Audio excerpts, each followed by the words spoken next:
बड़ी बात यह है कि मैं आदिवासी परिवार के बीच में आकर के महसूस कर रहा हूं कि मैं अपने ही परिवार से मिलने चला आया। और सच बात यह है कि उस दिल्ली का क्या गुणगान करना जो 150 लोग संविधान को तोड़ने के लिए आंदोलन करें तो पूरे देश में चर्चा होती है, और यहाँ हजारों लोग इस मुल्क के आदिवासी इस संविधान को बचाने के लिए एकजुट हैं। उस दिल्ली को सुनाई नहीं देता है, हम उसे सुनाने के लिए यहाँ आए हैं। और मैं सबसे पहले आप सभी लोगों की इस एकता को, आपकी लड़ाई को सलाम करता हूं। और ये लड़ाई तो कोई आज की नहीं है, हम लोगों को तो पढ़ने लिखने का मौका मिला तो हम लोग भी गलत इतिहास पढ़ते थे। जब भी यहाँ लोग बता रहे थे कि जहां हम खड़े हैं ये बेड़का जगह है और इसे बदल करके कैसे बेड़ेश्वर धाम किया गया है और वहां नए नए मंदिर बन गए हैं, ये गलत कर दिया। हमारे इतिहास पर अपना इतिहास आरोपित कर दिया। और हमारे लोग कह रहे थे कि हम इसे उनके नाम से नहीं बुलाएंगे, हम इन्हें अपने नाम से बुलाएंगे कि ये आज भी इस देश के मूल निवासियों की जमीन बेड़का है और हम अपना इतिहास लिख करके उस इतिहास को गलत साबित करेंगे। और यही काम पूरे देश में हुआ है साथियों। आप तो जागरूक लोग हो, हम आपसे कोई नई बात कहने नहीं आए, हम तो आपसे मिलने आए और मिलकर जा रहे हैं। अभी देखा कई किलोमीटर तक लोग अभी पैदल चले आ रहे हैं, अपने पैसे से आ रहे हैं। ये बस में ट्रक में भर कर लाई गई पैसा देकर भीड़ नहीं है। तो हमारे पास तो ये बात, ये मौका है, भंवर जी और तमाम लोगों ने ये मौका दिया कि हम आपसे हिम्मत लेकर जा रहे हैं। और जितनी भी कोशिश हमारी है दिल्ली में खड़े होकर ये बात कहेंगे और लड़ेंगे कि संविधान विरोधी तमाम लोग, यह बात आंख खोलकर देख लो कि इस मुल्क के एससी, एसटी, ओबीसी संविधान को मानने वाले भी एकजुट हो गए हैं और तुम्हें देश को बर्बाद नहीं करने देंगे। तो पहली बात यही कि साथियों एकजुट होने का वक्त है। मैं तो आदिवासी समाज से आता भी नहीं, मैं तो ओबीसी समाज से आता हूं। ओबीसी मतलब जानते हैं, और मुझे पता चला है कि इस कार्यक्रम में ढेर सारे ओबीसी भी आए हुए हैं। और आपके बारे में तो हमें भी 2 साल पहले पता चल गया था कि जिन आदिवासियों को बनवासी करके तोड़ने की कोशिश हो रही थी, 7-8 साल पहले उस आदिवासी परिवार ने एकजुट होकर सबको जोड़ने की कोशिश कर ली और आपने क्रांति कर दी है भाई। मैं आपको सलाम कर रहा हूं। और आपने जो 2 विधायक जिताए उनमें से एक तो हमारे पिछले दिनों दिल्ली गए थे, अपने विद्यार्थियों को, अपने इलाके के छात्रों को एरोप्लेन में लेकर के पूरा दिल्ली घुमाया कि जागो और पढ़ाई करोगे तो एक दिन दिल्ली पर तुम कब्जा भी कर लोगे, ये कहने की बहुत जरूरत है। और ऐसे वक्त में ले आए हैं वो दिल्ली जब इस देश में एक प्रधानमंत्री ऐसा बैठा है जो पहले जब चुनाव लड़ रहा था तो वादा क्या किया था कि वो बेच रहे हैं भारत को, मैं चैन से कैसे सो जाऊं, सौगंध मुझे इस मिट्टी की, मैं देश नहीं बिकने दूंगा। बोला था ना, आप लोग भी सुने थे ना कि देश बेचेगा नहीं, न खाऊंगा और न खाने दूंगा, ये नारा लगाया था ना। अब जब प्रधानमंत्री बन गया तो 8 साल में क्या कर रहा है, पहले रेल बेच दिया, फिर बैंक बेच दिया, फिर LIC बेच दी, फिर BSNL बेच दिया, हमारी जल जंगल जमीन को बेच दिया, हमारी शिक्षा में 13 पॉइंट रोस्टर ले आया था कि हमारे प्रोफेसर भी न बन पाए, और जहां हवाई जहाज वालों को, हवाई चप्पल वालों को हवाई जहाज में चलाएंगे, हवाई जहाज भी बेच दिया। पूरा देश बेचते बेचते अपने दोस्त को दुनिया का दूसरा अमीर आदमी बना दिया और पूरे देश को नीलाम कर दिया है। ऐसे वक्त में हम खड़े हैं। तो मैं तो ऐसे क्रांतिकारी लोगों को सलाम कर रहा हूं।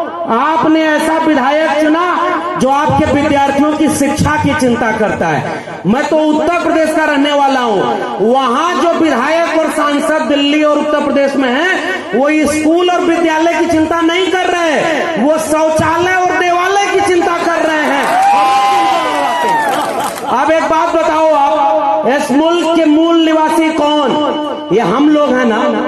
मैं ओबीसी समाज से आता हूं और एक ही बात, दो बात कहने आया हूं।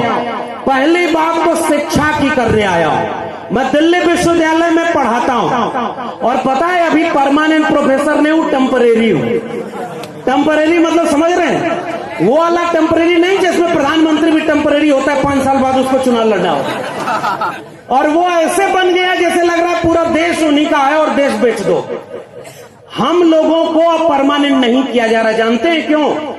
जब तक इस देश के SC, ST और OBC, अभी हमारे पूर्व के विधायक साहब बोल रहे थे ना, जो नीचे था उसको ऊपर करना है और ऊपर वाले को।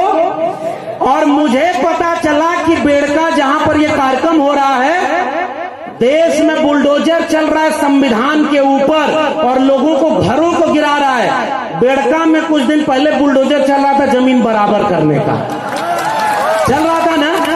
हम भारत के संविधान को आगे रखकर इस देश की जाति व्यवस्था, जिसमें कोई मुख से पैदा हुआ, कोई भुजाओं से पैदा हुआ और अपने को ऊपर रख करके देश को बर्बाद किया, हम इस देश के SC, ST, OBC आज आओ संकल्प लें कि एक बराबर जमीन बनाएंगे और कोई बड़ा और कोई छोटा इस देश में नहीं होगा। भाई इस देश को बनाया हमने, इन बंजर जमीनों को उपजाऊ बनाया हमने। और हमारे पुरखों की तो तस्वीर लगी है साहब, बाबा साहब डॉक्टर अंबेडकर और बिरसा मुंडा, टंटिया मामा, जयपाल सिंह मुंडा, सिद्धू कानू, तिलका माझी, अगर ये न होते तो ये देश ऐसा कभी नहीं बनता। यह बात मैं आपसे कहने आया हूं कि हमारे पुरखों ने ये लड़ाई लड़ी है। और मैं पहले ही अपील आपसे कर रहा हूं साथियों, बहुत सारे लोग बोलने को हैं। इस देश के सबसे पुराने इलाकों में से एक, सबसे पुराने बाशिंदे आप हैं ना, और आपने इस मुल्क को बनाया है ना। तो एक बात बताइए, आपके बच्चों के भविष्य को अगर कोई बर्बाद कर रहा है तो आप उसे बर्बाद होते देखेंगे क्या? क्या अपने बच्चों के भविष्य को बर्बाद करने देंगे क्या? अरे भाई इस देश में जिनको आपने बड़े बड़े नेता बनाया, वो रोज मंदिर मस्जिद, हिंदुस्तान पाकिस्तान और हिंदू मुस्लिम में पूरे देश में दंगा करवा रहे हैं। और हमारे बच्चों की स्कूल, विश्वविद्यालय सब निजी हाथों में बेच दिया ताकि हमारे आपके घरों के बच्चे न पढ़ पाए। इसलिए इस देश के मूल निवासी भाइयों, मैं आपसे एक अपील, एक गुजारिश करने आया हूं। भूखे रहना, प्यासे रहना, एक कपड़ा कम पहनना, आप घर में एक रोटी कम बनाना, लेकिन हाथ उठाकर बताओ आप अपने बच्चों को पढ़ाओगे कि नहीं पढ़ाओगे? स्कूल भेजोगे कि नहीं भेजोगे? आप सब कुछ सह लेना लेकिन अपने बच्चों को स्कूल भेजना। बाबा साहब डॉक्टर अंबेडकर ने एक बात कही थी, जिस दिन इस देश में मंदिर जाने वाली भीड़ स्कूल जाने लगेगी, उस दिन इस देश में क्रांति हो जाएगी और इस देश को कोई गुलाम नहीं बना पाएगा। तो जो विधायक ने अभी 25, 30, 50 बच्चों को दिल्ली लेकर के दिखाया कि ये दिल्ली है जहां से पूरा देश चलता है, तुम्हें पढ़ लिख करके DM, SP, doctor, engineer, professor और जज बनना है। एक बात बताओ इस देश के आदिवासी लोगों, सुप्रीम कोर्ट में कितने जज आपके हैं पता है? 0 हैं। आपके हाई कोर्ट में कितने जज हैं? आपके प्रोफेसर कितने हैं? सब 0 हैं लगभग। और सारा कब्जा किसने किया है? 5% लोगों ने इस देश की 90% जगह, जमीन, प्रोफेसर, डॉक्टर, इंजीनियर सब पर कब्जा किया है। क्या हम लोग गुलाम हैं क्या? हमारे पुरखों ने लड़ाई लड़के इस मुल्क की मिट्टी मिट्टी को बचाया है ना। मुझे याद आता है बिरसा मुंडा का वो इल्गुलान, जब उन्होंने कहा था कि हमारी जल जंगल जमीन पर हमारा हक है और जितने बाहर से आए हैं, चाहे वो अंग्रेज हो, चाहे वो यहाँ के सामंती जमींदार हो, वो सब दिक्कू हैं और इन दिक्कुओं के खिलाफ हम उल्गुलान करते हैं और अपने मूल निवासियों के हक के लिए लड़ेंगे। बिरसा मुंडा ने क्या इसीलिए लड़ाई लड़ी थी कि आज 75 साल बाद इस मुल्क के सुप्रीम कोर्ट में आपके जज ही ना हो? आप, मैं दिल्ली विश्वविद्यालय से आया हूं भाई, और आपसे कहने आया हूं कि आपके प्रोफेसर वहां नहीं है। 92 कॉलेज दिल्ली यूनिवर्सिटी के हैं उसमें से एक भी कॉलेज का प्रिंसिपल कोई आदिवासी नहीं है। ये किसका देश है भाई?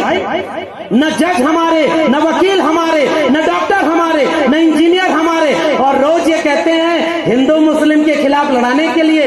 अरे हमारे पुरखों को जब मौका मिला, सिद्धू कान्हू तिलका मांझी को, बिरसा मुंडा जयपाल मुंडा को, अंग्रेजों के खिलाफ भी बगावत की थी। आज वो लोग शासन कर रहे हैं जो अंग्रेजों से माफी मांगते थे। पहचाने कि नहीं? अंग्रेजों से माफी मांगते थे ना। अंग्रेजों से जो राजा महाराजाओं का इतिहास पढ़ा जाता है, और हमारे यहाँ खड़ी गम्मो कहते हैं, मूंछ पर राजस्थान को ताव देते हुए कहते हैं कि राजपूताना शान है। अरे भाई, तुम्हारी तलवार को जंग लग गया था क्या जब इस देश को सब गुलाम बना रहे थे? और आज तुम झूठा इतिहास पढ़ाते हो केवल राजपूताना। रे किस बात का? अगर इस देश के मूल निवासी न होते तो यह भारत हमेशा गुलाम बना रहता। हमने लड़ करके इस मुल्क को आजाद बनाया, और इसलिए मैं आपसे केवल गुजारिश कर रहा हूं, एक तो ये बात मान कर चलो।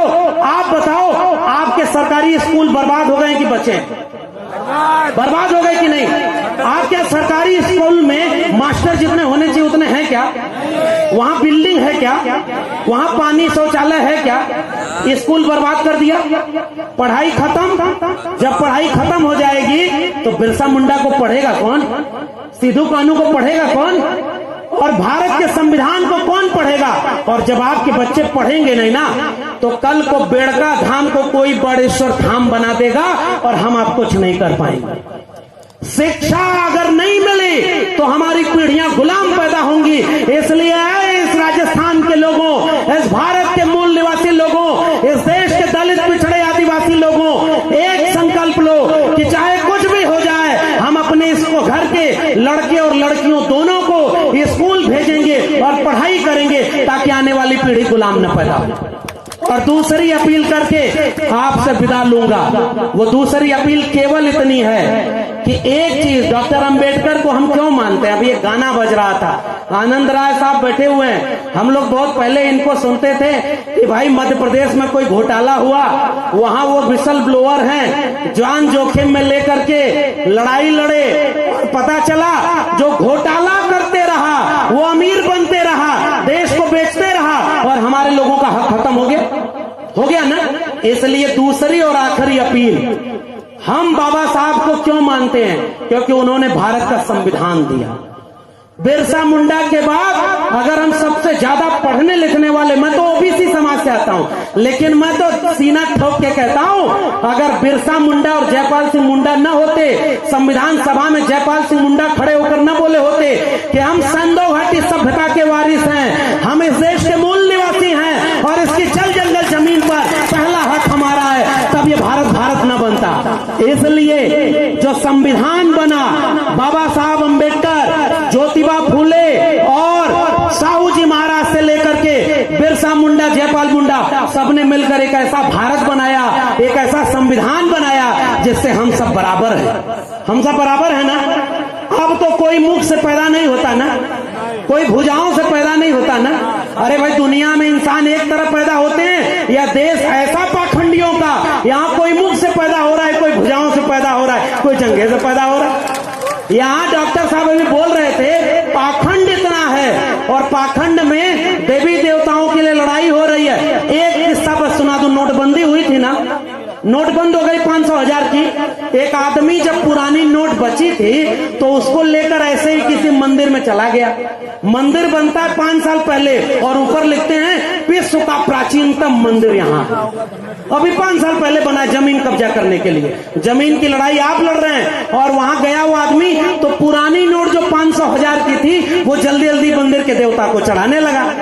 तो बीच में अचानक एक आदमी आया और कहा कि ये कौन सी नोट चढ़ा रहे हो, ये नोट तो बंद हो गई है। तो वो आदमी बोला, अरे भगवान को थोड़ा ही पता है कि ये नोट बंद हो गई है। और वो आदमी गुस्से में फिर खड़ा होकर बोला, भगवान थोड़े ही ये नोट लेते हैं, जो नोट लेता है उसको पता है कि ये नोट बंद हो गई, इसलिए नोट को नहीं चढ़ाओ।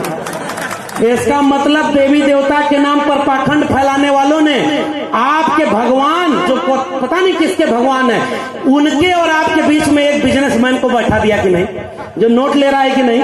अगर नोट नहीं मिलेगी तो बिजनेस चौपट हो जाएगा ना। तो वो बिजनेस है। हमारे ज्योतिबा फूले ने एक किताब लिखी है, गुलामगिरी। उन्होंने कहा कि जैसे बाल बनाना नाई का धर्म नहीं धंधा है, जैसे लकड़ी का काम करना कुम्हार लुहार का बढ़ई का धर्म नहीं धंधा है, लोहे का काम करना लुहार का धर्म नहीं धंधा है, वैसे ही मंदिर में बैठ के पूजा पाठ कराना और दान के पेट पर भरना उस पुजारी का धर्म नहीं धंधा है। इसलिए वो अपना धंधा कर रहा है, हमारा धंधा चौपट कर। आज यह आखिरी अपील है आदिवासी परिवार के लोगों, आपसे हमें हिम्मत मिल रही है। दिल्ली वाले आपको नहीं दिखाएंगे, लेकिन मैं आपसे एक भरोसा कर रहा हूं, मैं लौट कर दिल्ली जब जाऊंगा तो दिल्ली के मीडिया वालों से पूछूंगा और अपने सोशल मीडिया प्लेटफॉर्म से ये बात लोगों के सामने रखूंगा कि भारत की राजधानी दिल्ली में 10 लोग भारत का संविधान जलाए, उन पर मीडिया चर्चा की। ये हजारों लोग भारत का संविधान बचाने के लिए आए हैं, तुम्हारी मीडिया में क्यों इसकी खबर नहीं है? ये मैं सवाल पूछूंगा उनसे। और दूसरा सवाल करूंगा, जो भारत के संविधान को जलाया, जो देश में मुसलमानों के खिलाफ दंगा करवा रहा है, मंदिर मस्जिद में लड़वा रहा है, वो जेल में नहीं है। और हमें पता चल रहा है राजस्थान, मध्य प्रदेश, उत्तर प्रदेश, जहां जो दलित पिछड़े आदिवासी अपने हक के लिए लड़ता है, उसको फर्जी मुकदमे में जेल में डाल रहे हैं। क्या ये भारत के संविधान की हत्या है कि नहीं है? जोर से बोलिए, भारत के संविधान की हत्या है कि नहीं? क्या भारत के संविधान को खत्म किया जा रहा है कि नहीं? क्या भारत के संविधान को खत्म होने के बाद हमारा कोई हक बचेगा? जोर से बोलिए। भारत का संविधान नहीं रहेगा तो हम रहेंगे क्या? संविधान खत्म हो गया तो क्या हम रहेंगे क्या? अगर SC ST OBC आपस में लड़ते रहे तो क्या संविधान बचा पाएंगे क्या? इसलिए आदिवासी परिवार के लोगों, देखो चुनाव तो आपको मैं कुछ कहूंगा नहीं। आपने 2 विधायक ऐसे चुन दिए हैं, एक कह रहा है बराबर करना है और दूसरा अपने बच्चों को पढ़ाने के लिए दिल्ली ले जा रहा है। अब मुझे और नहीं कहना है, लेकिन इतनी गुजारिश करूंगा, अगली बार चुनाव आए तो ऐसे विधायकों से विधानसभा भर देना जो आपके बच्चों का भविष्य बना ले। आपको गुलाम मत चुनिएगा। बाबा साहब से लेकर फूले साहब से लेकर इस देश के दलित पिछड़े आदिवासियों ने गुलाम चुना है, इसलिए वो हमारे बच्चों के लिए लड़ नहीं पाते।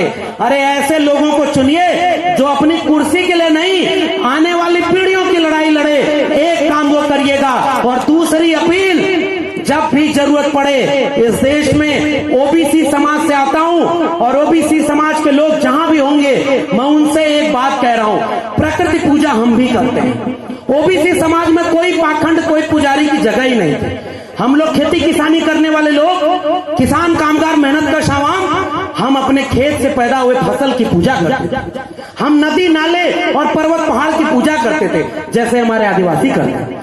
आपका भी गमछा पीला है, OBC का भी गमछा पीला।